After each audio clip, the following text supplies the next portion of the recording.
The Lord be with you. A reading from the Holy Gospel according to Matthew. When the Magi had departed, behold, the angels of the Lord appeared to Joseph in a dream and said, "Rise, take the child and his mother, flee to Egypt, and stay there until I tell you. Herod is going to search for the child to destroy him." Joseph rose and took the child and his mother by night and departed for Egypt. He stayed there until the death of Herod. That day the Lord had said to the prophet might be fulfilled, "Out of Egypt I called my son." When Herod realized that he had been deceived by the Magi, he became furious. He ordered a massacre of all the boys in Bethlehem and its vicinity, 2 years old and under, in accordance with the time he had ascertained from the Magi. Then was fulfilled what had been said to Jeremiah the prophet. A voice was heard in Ramah, sobbing and loud lamentation, Rachel weeping for her children, and she would not be consoled, since there were no more. The Gospel of the Lord. Praise to you, Lord Jesus Christ.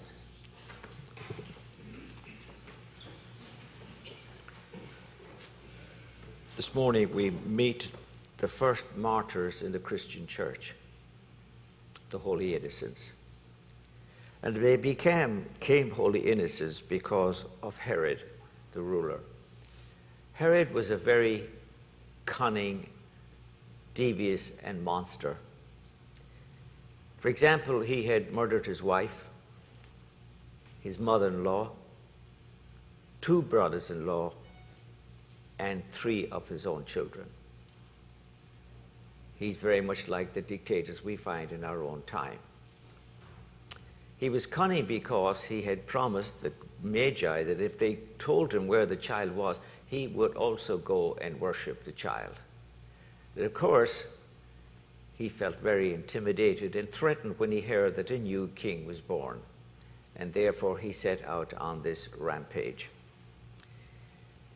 Bethlehem wasn't such a big town, but it's estimated that the number of children, innocents, and really nobody knows, they estimate something between 15 and 20.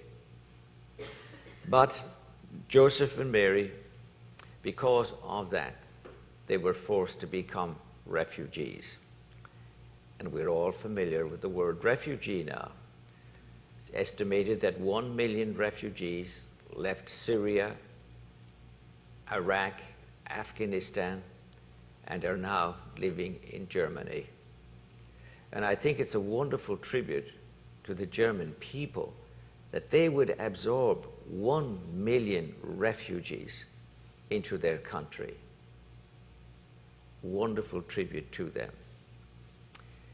Remember also that whenever there was an uprising in Palestine and back in those days,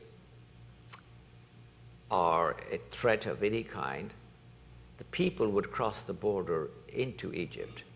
It wasn't that far away. So that, in fact, every town in Egypt would have a Jewish district. In fact, they estimated that Cairo, big city Cairo, had 1 million Jewish people living in it. They were all refugees, of course. So for Mary and Joseph, I'm sure there was a very warm welcome for them, because there were so many of their brothers and sisters living there. The Feast of the Holy Innocents. 3 weeks ago, I had to celebrate the funeral of a baby who was 24 hours old. And you can imagine how difficult these things are. I don't know what to say in situations like that, to be quite honest.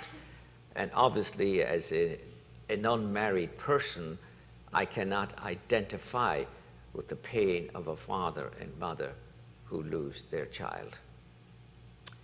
But I think there is some consolation in this morning's feast, because I think that all these unbaptized babies are also with the Lord. We don't talk about limbo anymore. I think it was St. John Paul who more or less got rid of that, because he believed that by the mercy of God, all these unbaptized babies are now also with the Lord, just like the holy innocents.